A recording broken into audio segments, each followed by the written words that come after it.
Good afternoon and welcome this afternoon to Trading Index Options, another great webcast from Schwab Coaching. My name is Ben Watson. I'm an education coach and senior manager here at Charles Schwab. I'm joined out there in the chat by my good friend Barb Armstrong, who is there to help answer your questions along the way. Be a part of the conversation, though. Chat in a question that you might have. If you're watching this in the recorded version, we're glad to have you with us as well. Leave us a comment in the comment section. We will respond to that as quickly as we can.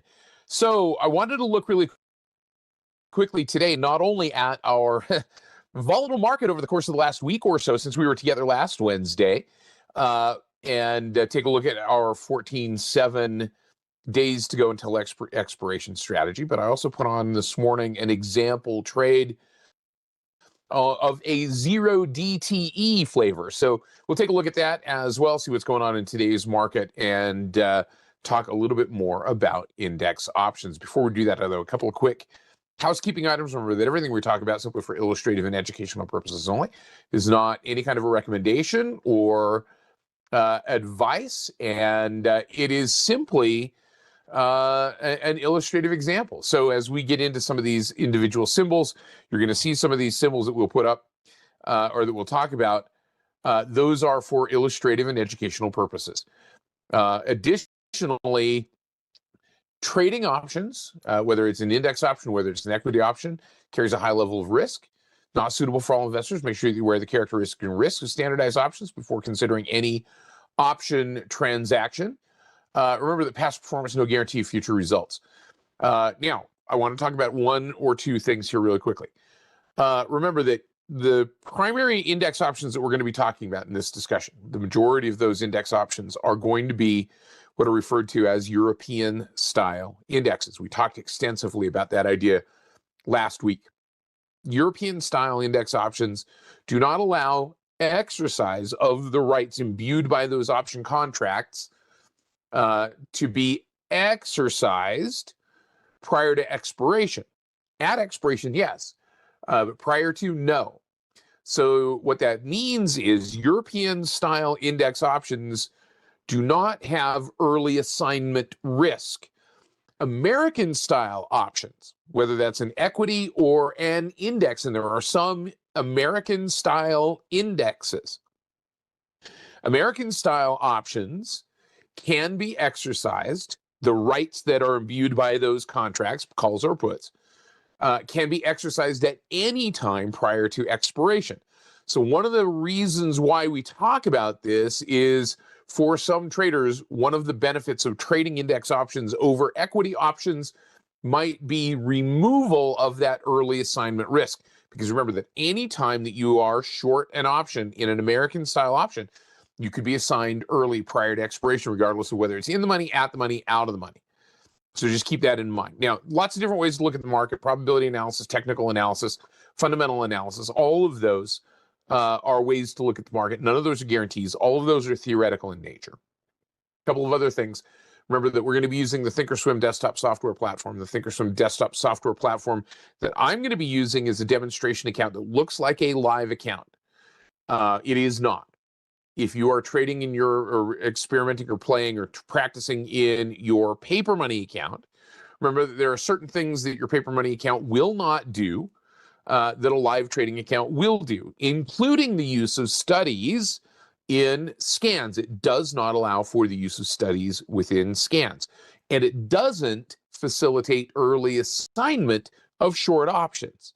Now, if we're trading European style options, we don't have to worry about that. Trading American style options, that's something to consider.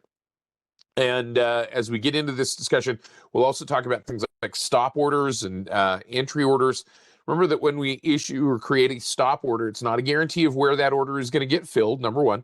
Number two, if we issue a stop limit order, stop limit order, there is the potential that the price of the stock or the index could gap around our order and not get filled at all. So there is execution risk in using stops. We'll talk through that as we get into the discussion. Let's pop over here to the thinkorswim desktop software platform. And as we do this, once again, I'm going to just quickly remind you, be a part of that conversation. Barb's keeping that conversation going out there. Ask her some questions here. Now, you can also follow us on X. My handle is at Ben Watson CS. Barb's is at Barb Armstrong CS. You can also find me on LinkedIn now as well. And as we continue to go through this, so Tasty asks a question, or Tatty asks a question. So index options can be assigned if they are American style indexes. Yes, those options can be assigned early. European style? No. American style? Yes. That's just the way to think about it. Okay. All right, let's take a look at what's going on here in the market, and then we'll look at some specific strategies here as we get into this discussion. So S&P 500, the SPX, I'm looking at our index grid here, and I started this morning talking, and Barb was on the chat then too, started this morning talking about what's going on, and we kind of had this little bit of an up day. It was a gap up and a little bit of a sell-off, and it seems like that has continued throughout the day, although throughout the course of the day, this index, let's put this on a 5-day, 5-minute chart, has been more or less neutral. It was a little bit bullish here, kind of into that 9 to 10 a.m. time frame. And to be fair, that's when I put on the trade that we put on, and I'll show you what I mean here in just a minute. Since then, it's really kind of languished, and it's gone sideways. Now, by the way, for those of you who watched my webcast yesterday evening on after the close, we talked about the influence that global markets have on the U.S. market. I want you to notice something. In all three of these time frames, Monday, Tuesday, Wednesday, on this index, there is a fairly bright line change in the nature of the index. Not so much on Monday, but certainly on Tuesday and certainly today. And you can kind of see it right here at about that 11:30 time frame. All right, I'll just draw a line right there. And you can see it right here at about 11:30. There's a bit of a change. And I'll draw a line right there. And you can see it right here at about 10:30, 11. Actually, it happened a little bit earlier than that today. But we'll draw that line at about 11:30 just so you can see it, because there was a change there at that point too. And that 11:30 time frame, and that's Eastern time, is the time that the European markets close. The UK markets, the FTSE, the DAX is still going on, but the CAC, the French exchange, closes then too. The DAX still goes on a little bit further, but there is that overlap in this time frame right here between the time that the U.S. market is open and the foreign, at least the European markets are open. Once that European market closes, now you start to see this little bit of a tone change, if you will, in the index. And the reason I bring that up is it's something to pay attention to in terms of directional movement. If you're looking at being a 0 DTE trader, 0 days till expiration trader, looking for and getting a sense of what that market movement is pre-11:30 to post-11:30 might give you some insight into the direction that the market is moving. And so as we start to see that, you start to see that little bit of a change. And so I was looking at this fairly strongly bullishly this morning, got into the trade as it was moving in a bullish direction, then it kind of languished and went a little bit sideways. So that's something to pay attention to in terms of intraday movement. Longer term perspective, that's probably not as big a deal. But if you're trading a short term, i.e. 0 days till expiration, and I'm just going to say this from a disclaimer standpoint. If you're going to trade a 0 DTE option, attention must be paid. This is not a set it and forget it trade. This is not a trade that you can just put on and just let it, just let it go and leave it there, because there's no time left for this to recover.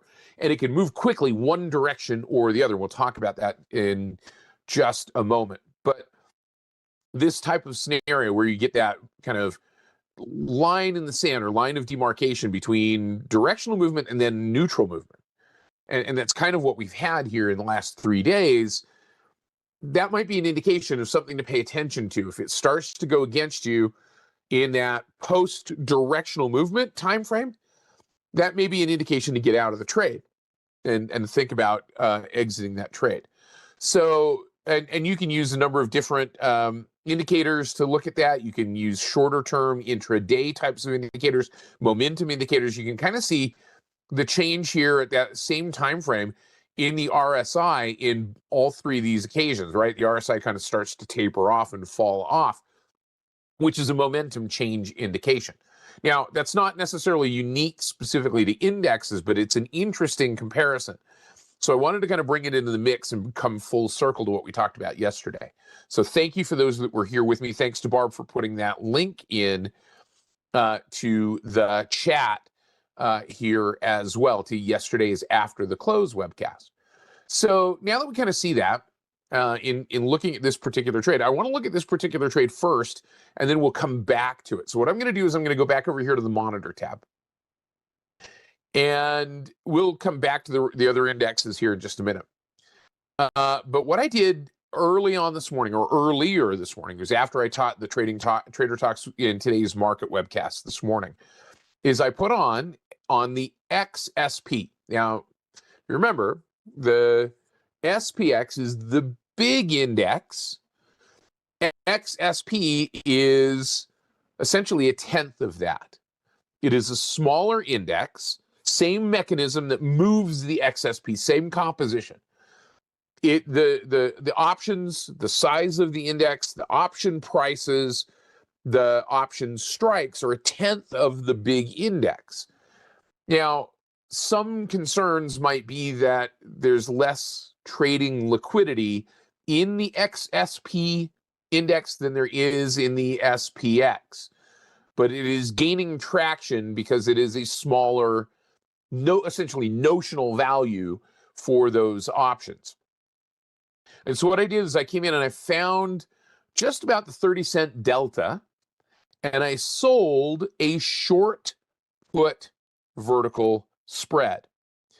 And if you remember, we've talked about this before. We've talked about directionality, using a credit spread as a means to trade directionally.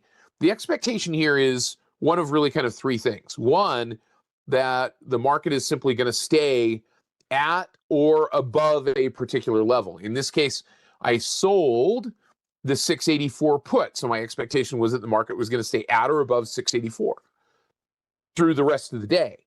Two, the market, if it went significantly higher, that's not such a big concern. I'm not as worried about the market going higher because I don't benefit from it.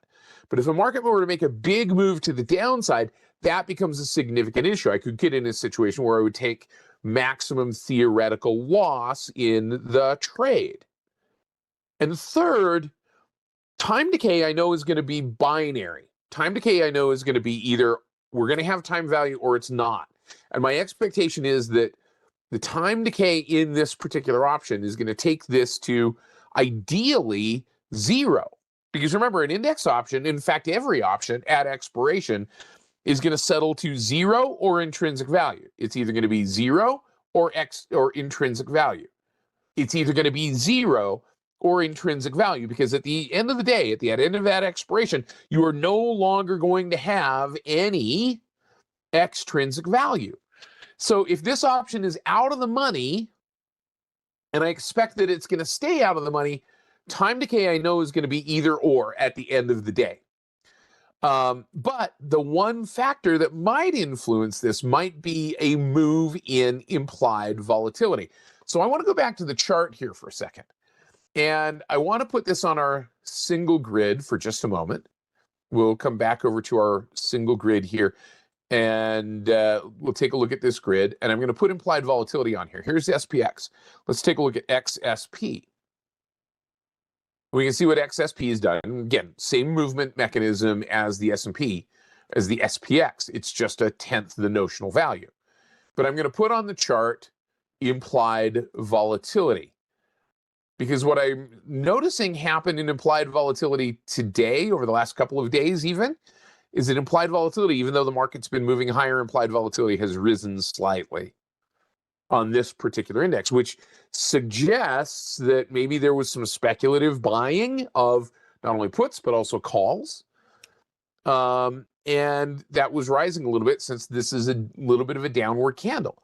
So if I know that time decay is going to be binary, what's not going to be binary until we get to expiration is going to be the movement of implied volatility. If implied volatility goes up, that's going to work against me in this short vertical spread that we sold until we get towards the end of the day. Because remember, the sensitivity of an option premium to changes in implied volatility, or in other words, Vega sensitivity, decreases as we get closer to expiration.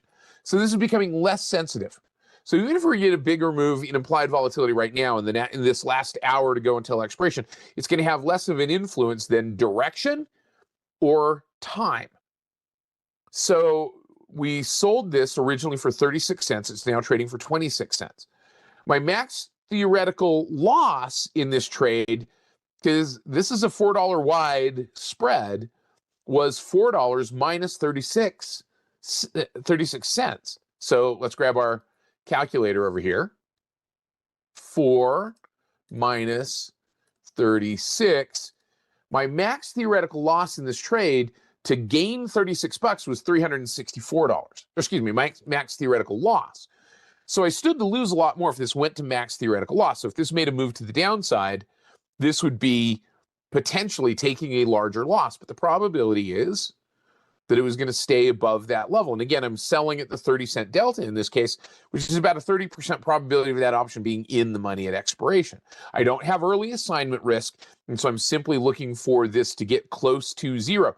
Now, two schools of thought here. I could hold this trade through until close and just let these, if it's going to be at expiration, if the price of the stock or the index is going to be at or above 684, then these would expire worthless. The index right now is sitting at 684.50.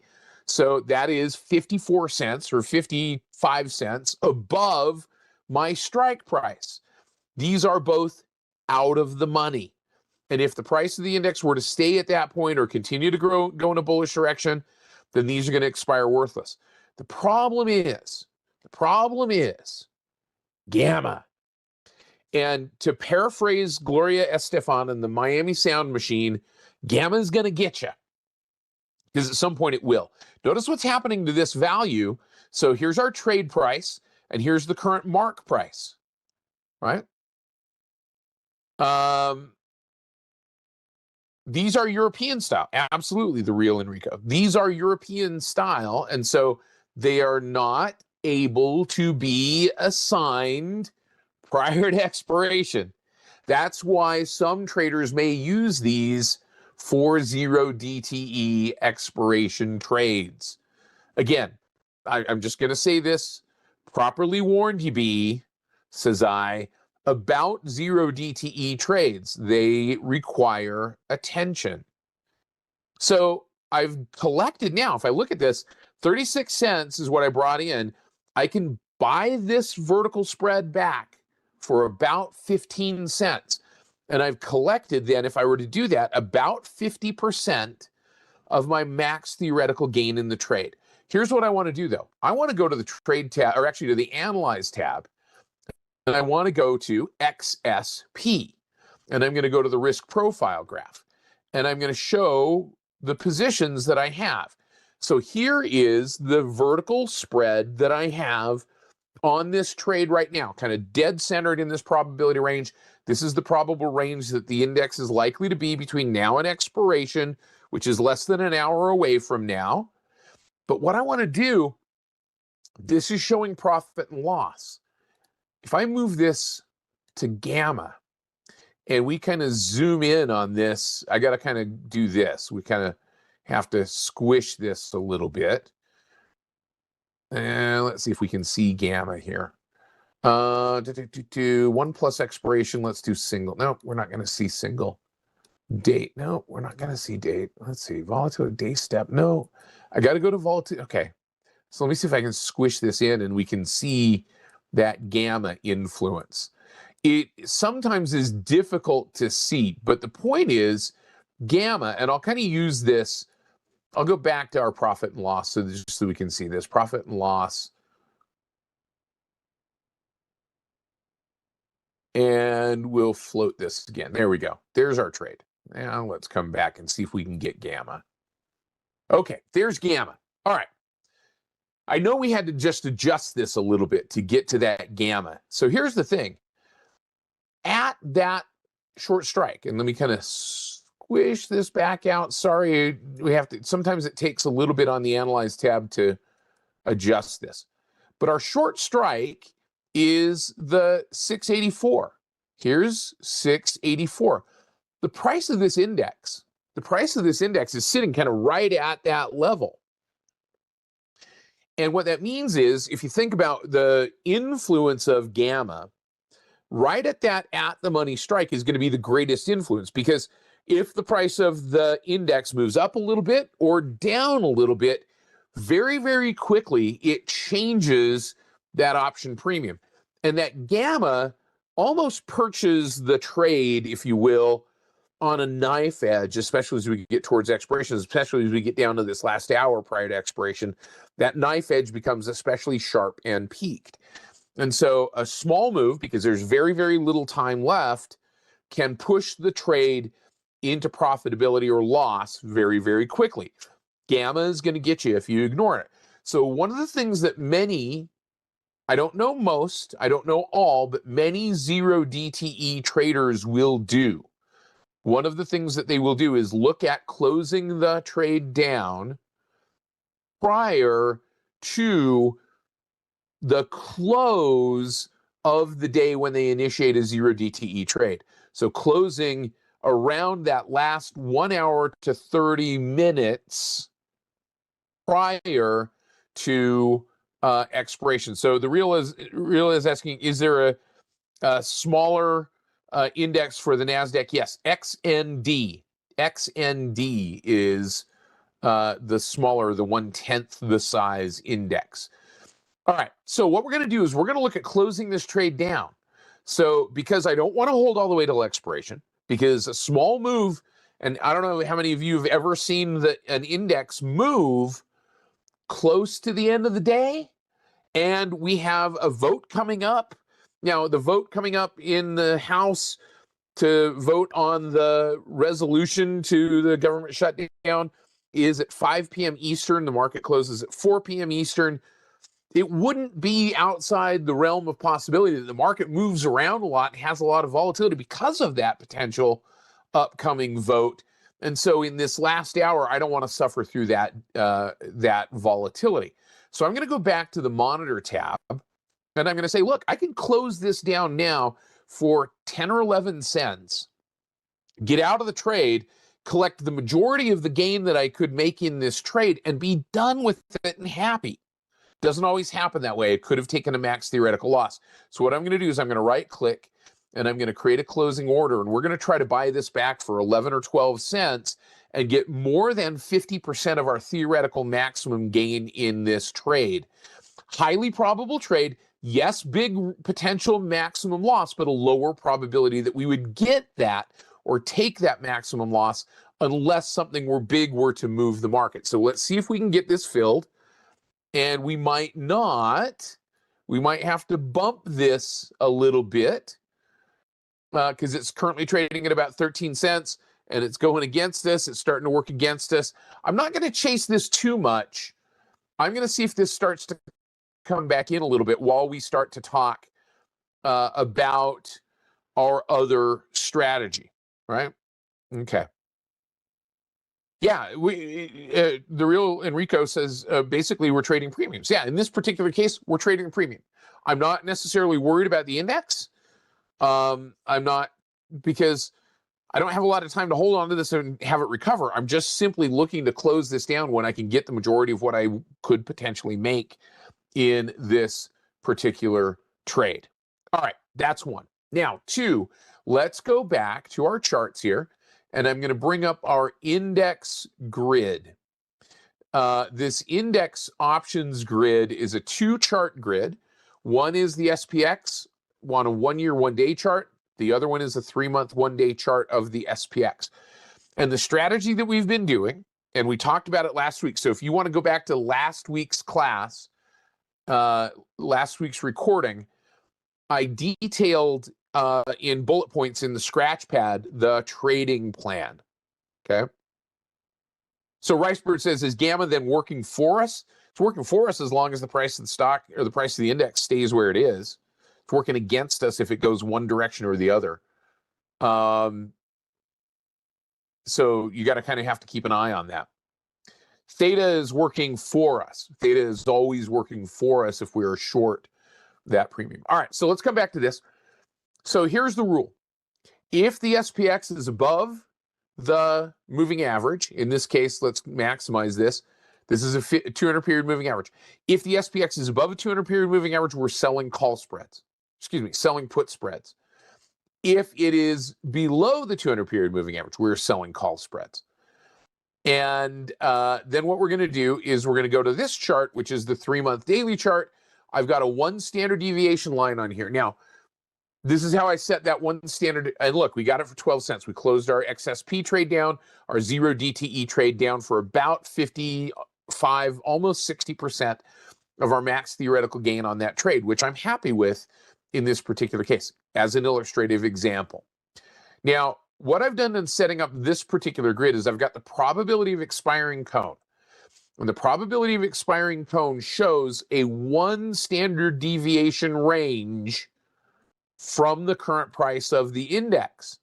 1 standard deviation. The majority of the price moves are going to fall within that range. If they fall outside that range, it's falling outside those tails, and it is a low probability circumstance that it's going to happen that way. I'm using 30 days as opposed to 100 days to display this because I don't want 100 days out to the front of my chart just for size. That's the only thing. But still, this is 1 standard deviation default. Okay. So what we're going to do in this particular case, I'm going to come over to the monitor tab. I'm going to show you the trade that we have on currently. The trade that we have on currently that we put on last week is selling the 65.90 put and buying the 65.70 put, 20 points wide. And we sold it for $1.90. It's currently trading at 60 cents. So if we close it down right now, which is our rule in this strategy, closing it down at 7 days to go until expiration, come what may, we're going to right click. We're collecting, in this particular case, about 55% of our max theoretical gain, which I'm happy with in this particular case. So we're going to go ahead and we're going to click on confirm and send, and we're going to read through this order, make sure that it is to close, and we're going to close that one down. We bought it back for 60 cents. We brought in $1.90, bought it back for 60 cents. Okay. So now what we're going to do is we're going to look and see where 14 days is, and that's the 26th of November. Happens to be the day before Thanksgiving. By the way, we will not be here the day before Thanksgiving. We are going to be dark that afternoon. So we will not have this class the day before Thanksgiving. Chuck, I'm going to show you one here in just a second. It's in the watch list. It's in the publicly available watch list, so stick around. So 26 November. So what we're going to do is we're going to come back here to the trade tab. Well, we're here on the trade tab. We know that it's the 26th of November. So we're going to go to the chart. And I'm going to remove that line.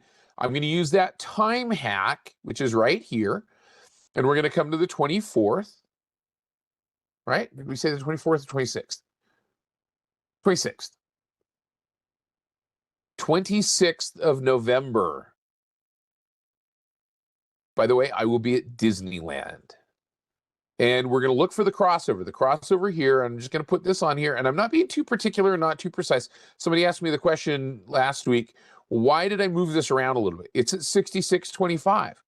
Okay, there's my line right here on the 26th. And now I'm going to grab my line tool. And I'm going to draw the crossover here at 66.25.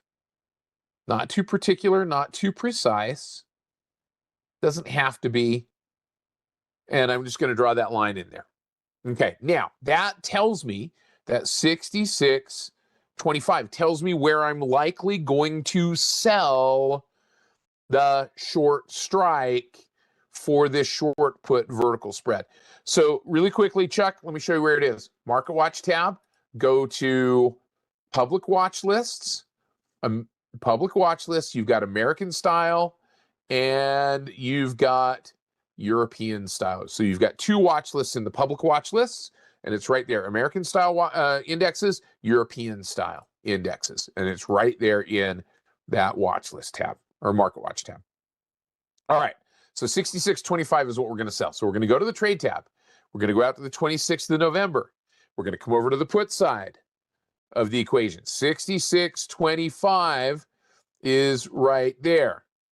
Okay, 66.25, and it's about the 15-cent delta. So typically these trades are ending up selling about the 15-cent delta, 15 to 17-cent delta. But it's not always going to be the case. That's going to be different if implied volatility is higher or lower. So I'm going to sell the 66.25, and then I'm going to buy a put that is 20 points wider, 20 points further out of the money from there. So we're going to buy the 66.05. And in this particular case, we're getting $1.95 or about $1.90. Okay. So, Jay Richardson, no, the market, I believe, is open all day the day before Thanksgiving. Barb, check me on that. I know that the day after, it may be closed half day, but double check me on that, Barb. I'm not sure on the time. Help me out with that. But we're going to look at bringing in about $1.90 on this trade once again. And I'm going to read through this order, make sure that this is to open. We're selling the 66.25, buying the 66.05, 20 points wide, which means that we're bringing in $1.90. And against that, our max theoretical loss, which is a low probability scenario, is $1,810, about what it was before when we did this last week. So we're doing this again and again and again. No guarantees that we're going to continue to be able to do this. If the market changes, because the market can change, we might end up taking that max theoretical loss in this trade. But we have to be okay with that. From a position size standpoint, from the way that this particular strategy works, we're going to be okay taking that max theoretical loss, and sometimes we have. But it's a very low probability scenario if we do. All right. Yes, it will close early. So, yeah, we do. No, on thanks. Thank you, guys.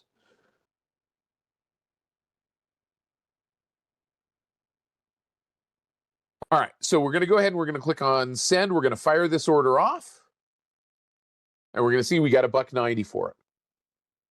All right, so now, yeah, Black Friday. That's what I said. Yeah, thanks, Barb, and thanks, Vic. I appreciate that for that alert on the early close on Black Friday.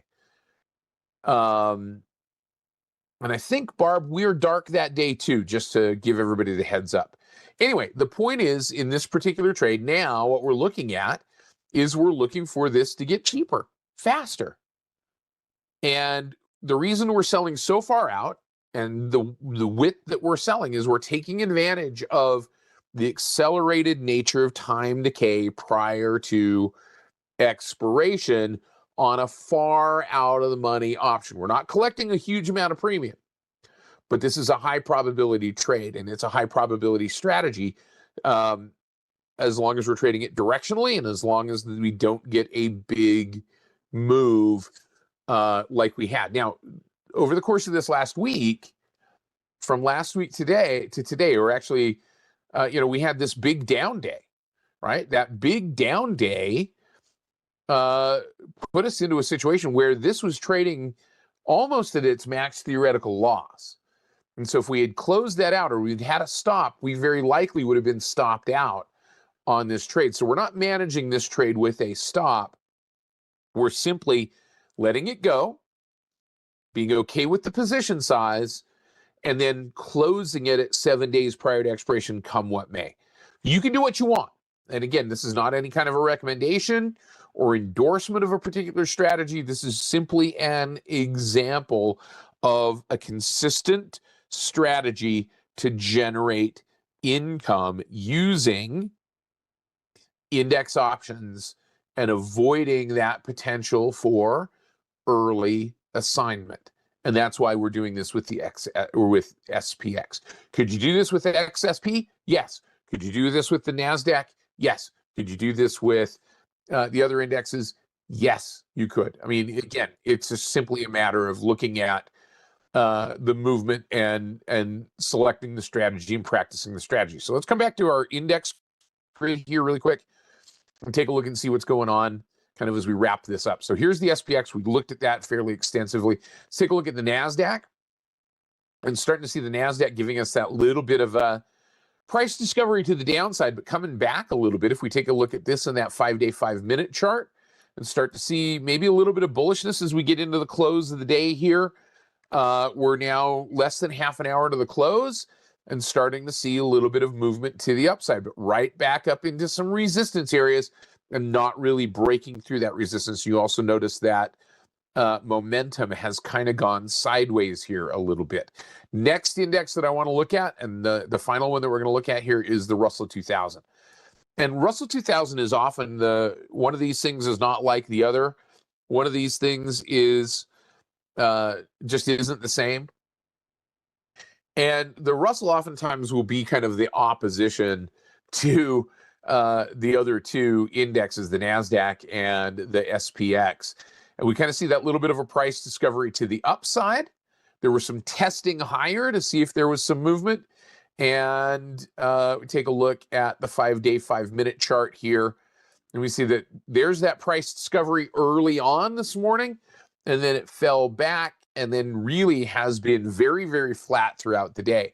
Now, this is also a situation in looking at, and we'll kind of wrap up with this, in looking at short vertical spreads on a 0 DTE basis, and we'll look at maybe doing this in the next couple of classes, is if we see a pattern like this, right, where there is that potential for sideways movement, and over the course of the day, it really starts to kind of turn into this neutral pattern where you don't get really movement and you start to see those moving averages kind of coalescing. One idea might very well be, and we'll talk about practicing this, and I know Barb has talked about this in terms of her trading a smaller account webcast, but that would be selling a short call vertical up here and selling a short put vertical down here, either on a couple of day basis to go until expiration or on a 0 DTE basis to go until expiration, and then just simply looking for that that time decay, that binary theta. So Deacon asked the question, is there a difference in what we see at one standard deviation on each of the trading stations? 66.24, does that matter? You know what, like I said, and again, I'm not too particular, not too precise. You know, it's going to be based those, yeah, and creating an iron condor, Kelly. But where we see that, you know, where you see that one standard deviation line crossing over is also going to be dependent upon how granular you are at looking at the chart and where you draw that line as the cross. So I'm not too terribly worried as long as we're kind of falling in that same kind of 15 to 17 cent delta range. It's not too particular, not too precise, kind of the way that I approach technical analysis in general. It doesn't need to be absolutely precise. And that gives you also the flexibility, because one of the things that we did not do in this discussion, let's come back over here, let's clear that, go back over here to the trade tab in how we put that SPX trade together. One of the things that we did not do here that we could is go right here to volume and open interest. And we can say, oh, look, we're selling a contract that has 39 contracts in open interest versus the 6630 at 250 contracts in open interest, or the 6620 at 372. So if you wanted to adjust the strike that you sold based on the level of volatility or the level of liquidity there based on open interest, you can do that as well. You can use that as a metric to help make that adjustment. But so that's what I'm saying. You don't have to be that particular or precise with it in terms of being so specific and particular that you, and to be fair, look at this. I mean, here's the thing. This far out of the at the money position at the, you know, we're at the 15 cent delta, we've got $5 wide increments. This is perhaps the most liquid product out there, one of the most liquid products out there. And we are, out of the 15 delta, we're nearly 100 strikes or 50 strikes off of that at the money strike. We've got $5 wide increments between our strike prices. We get down here, and on this big index, we're going to stay 5 wide. On the smaller indexes or on an equity, you may have $1 wide increments or 50-cent wide increments. But way out here, $5 wide increments between strike prices. It doesn't benefit us necessarily to worry too much about whether we're placing our one standard deviation line at 66.24 or 66.26, because that's going to fall within the gap between 66.25 and 66.20 anyway. So good thought process, and I'm glad you asked the question. I think that is a really good discussion. So using 68%, should delta be closer to 30? Yes, at the money, if you were looking in the current expiration, but we're not. We're going 14 days out, David, which is why that cone expands. All right, so cool stuff. If you want to learn a little bit more about it, we kind of got deep into some of the geeky stuff, which is always fun. But jump on out here to the Trader Talks webcast page. And this is an interesting one. Standard, I wonder, deviation. If you type in standard deviation, all right, so I've talked about it. Cameron's talked about it. I've talked about it. Cameron's talked about it. Brent's talked about it. So a few of us have talked about one standard deviation lines here in the webcast page. Do me a favor, give us a quick subscribe right here and a quick follow. That's going to bring the content out to you and to more people. Give us a like as well. My thanks to Barb Armstrong for helping out today. My thanks to all of you. And we will see you guys back here next Wednesday for Trading Index Options again, and all of our great slate of webcasts between now and then. Have a great day, everybody. We'll see you soon. Take care, everybody. Bye-bye.